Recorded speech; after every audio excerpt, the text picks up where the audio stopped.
আসসালামু আলাইকুম। আপনারা সবাই ভালো আছেন? দোয়া করি ইনশাল্লাহ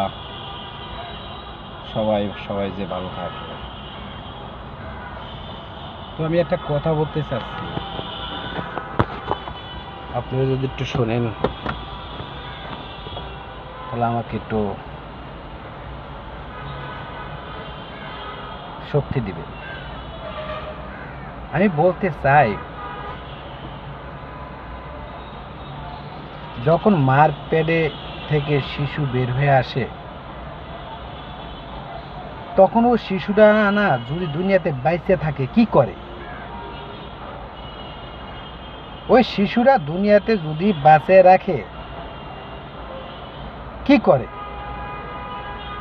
আর ওই শিশুরা দুনিয়ার জন্ম নেওয়ার পরে দুদিন পরে একদিন পরে কিংবা লগ লগ এরকম ঘন্টা মিনিট সেকেন্ড মিলিয়া তার একটা টাইম দিয়ে মরে যায়। তখন ওই বাচ্চারা দুনিয়াতে জন্ম নিয়ে কিছু না দেখে আবার চলে গেছে। সে কোন পাড়ি দিছে, কোন পাহাড়ে আছে, কোন জায়গায় আছে? সে তো আমাদের মতন একটা মানুষ। আমরা এই জগতে যদি আমরা দেখতে পাই, যদি বুঝতে পাই, শুনতে পাই, তাহলে আমরা অনেকই দেখি। চলার টাইমে অনেক কিছুই চোখে দেখা যায়। সেটা আমি দেখেছি, হয়তো আপনারাও দেখেছেন, যে কত মানুষের চোখ আছে কিন্তু চোখে দেখেন, কত মানুষের সব কিছু আছে কিন্তু দুই হাত নেই। দুনিয়াতে কত রঙের নানান ইস্যু না আমরা দেখি, কিন্তু আমরা একটা জিনিসও ভাবতে পারছি কিংবা ভাবি যে এই ইস্যুগুলা কি? মানুষ কয়দিন বাঁচে আর মানুষ কবে চলে যায়, এটা আসলে কেউ মানুষ বলতে হয়তো মনে হয় নাই। তা আমি বলতে চাচ্ছি যে দেখেন, আপনি যদি এক গাবলা ভাত, এক গাবলা তরকারি যদি আপনি 5 মিশালি রান্না করে যদি আপনি আমাকে দেন, আমি খাই, তখন এনে কয়দিনকার খাবার? আমি যদি নিয়ম মতন খাই, হয়তো 15 দিনের, হয়তো 1 মাসের, 19-20 হইতেই পারে।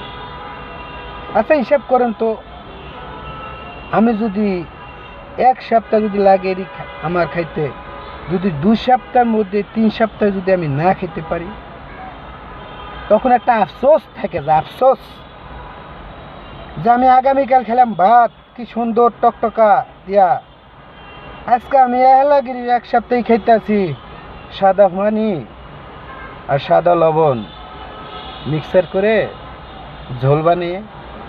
তোমরা কি জানো বানু? ও বানু, তোমরা কি জানো? মানব জাতি সৃষ্টি জাতি, তার উপরে নাই। আমরা মানব জাতি কি না করতে পারি, কি না করতে পারি? আপনি আমায় বলুন। একটা মানুষ দুনিয়াতে বেঁচে থাকা সে কি করতে পারে? সে পারে যে চোখের সামনে একটা জীবন চলে যেতেছে, আমার যখন নিঃশ্বাস ছাড়া আমি বাঁচবো না, যদি আমার নিঃশ্বাসটা বন্ধ হয়ে যায়, তখন আমি কি হবে? মানুষ যদি মরণটা যদি ভাবতো, তাহলে যেই কদিন দুনিয়াতে বাইসে থাকে এই কদিন কখনো আয়া আমেশ মানে আনন্দ ফুর্তি করতেন না। তো হয়তো আপনারা বলতে পারেন যে হ্যাঁ, আমরা টাকা পয়সা ভালো কামাই, ভালো ইনকাম করি, ব্যবসা বাণিজ্য করি, বিজনেস করি, উনি আমার টিক লাগে এই কথাটা বলছে। আমি কই না, আমি আপনাকে টিক লাগে কথা বলি নাই। আমি বলছি, আপনি যদি ব্যবসা বাণিজ্য করেন, আপনি যদি টাকা পয়সা অর্থ সম্পদ থাকে, আপনি হিসাব করেন আপনার পরিবারের 10 জনের, কিন্তু আপনার 10 জনের পরিবারে যদি অর্থ সম্পদ দিয়ে যদি 1000 মানুষ যদি চলতে পারে শ্রমিক, তখন আপনি খারাপ করছেন কোদিক দিয়া?